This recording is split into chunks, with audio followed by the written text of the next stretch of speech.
What if the fastest way to destroy a bully boss was to follow her orders so perfectly she choked on them?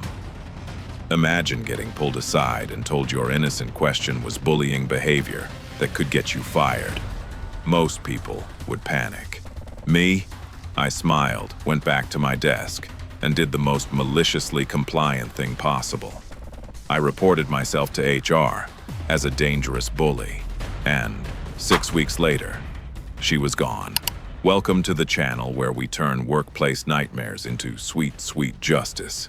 If you've ever had a power-tripping boss, you're gonna love this one. Stick around till the end for the glorious payoff.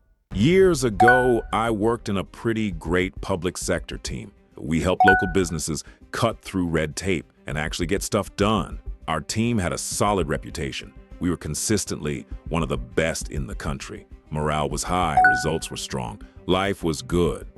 Then our old boss got a better offer in the private sector and left. In comes Rachel Hargrove. Rachel came from a similar organization in another part of the country. She worked a compressed week, Monday to Thursday, and had Fridays off. From day one, she made it crystal clear. Things were going to be done her way. She started nitpicking everyone's work. Little comments here, public corrections there. A couple of my colleagues were visibly rattled. Me, I kept my head down and stayed professional. No issues. Yet. About 2 months in, Rachel calls a full team meeting. The vibe in the room is already tense. She looks around like a disappointed principal and drops this bomb. Our performance just isn't good enough. Excuse me? We were crushing it, top tier nationally. But according to Rachel, we were failing. And the solution? She needed to be more involved in everything. From now on, we had to CC her on every single client email.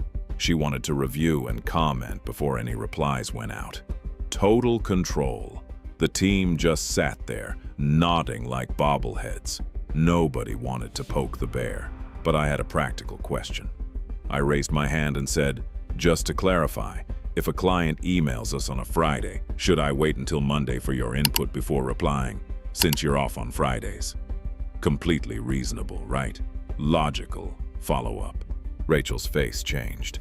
The meeting ended, and she asked me to stay behind. The second the door closed, she unleashed. Her voice got low and venomous. She told me my question was bullying behavior, that it was unprofessional to ask it in front of the whole team, that this was exactly the kind of thing HR would consider grounds for dismissal. She warned me to be very careful in the future. I sat there stunned. Bullying? For asking about her own schedule. She finished her little power trip and stormed out. I went back to my desk, heart pounding, but then a slow, evil grin spread across my face. Because Rachel had just handed me the perfect weapon. I spent the next hour writing the most beautifully detailed email you've ever seen. I documented the entire meeting, word for word, where possible. Her demands, my innocent question. Then the private conversation where she accused me of bullying and threatened my job. I titled it something like, Formal Concern Regarding Potential Bullying Behavior. Then, I sent it straight to the head of HR, and because I'm thorough, I copied my union rep. In the email, I laid it on thick. I wrote about how appalled I was at my own unprofessional conduct, how devastated I was to learn I might be a bully, how I clearly needed training and disciplinary action to correct my dangerous ways.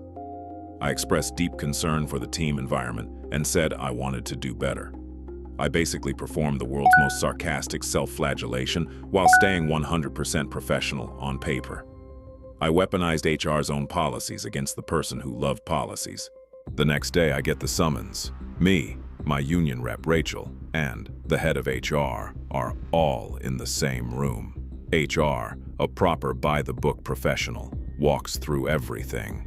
She reads my email. She asks Rachel for her version. Rachel tries to spin it, but the more she talks, the worse it gets. There's no evidence of bullying, just a normal clarifying question. HR turns to me and says, Jamie, you can step out now. I left that room trying not to whistle. My union rep stayed behind. I still don't know exactly what was said in there, but I can imagine. The tension in the office after that was thick. Rachel could barely look at me. The team started giving me these secret little nods of respect. They knew something was up. 6 weeks later, Rachel was gone. Just like that. Walked out with her boxes and never came back. That same week, my big boss, who was generally weak but a decent guy, called me into his office. He closed the door, looked me dead in the eye, and said, "Thank you. I've been trying to get rid of her for months, but I didn't know how. You handed us the perfect documentation."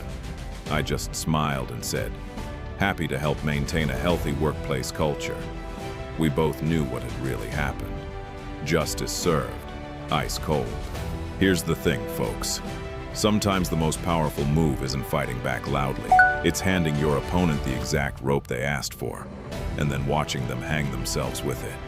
Rachel wanted control. She wanted everything documented and run by her, so I documented everything and ran it straight to HR Malicious compliance at its finest. Never underestimate the power of a well-written email and a calm, professional paper trail.